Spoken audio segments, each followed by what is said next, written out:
আরো কর্মসূচি আসবে।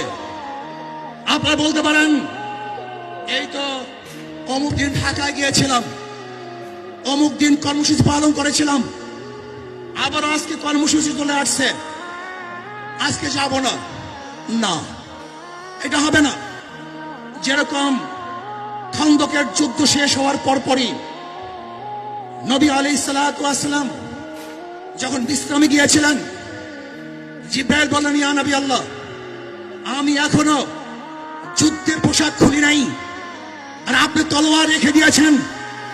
না, আমাদের সমাপ্ত হয় নাই কাজ।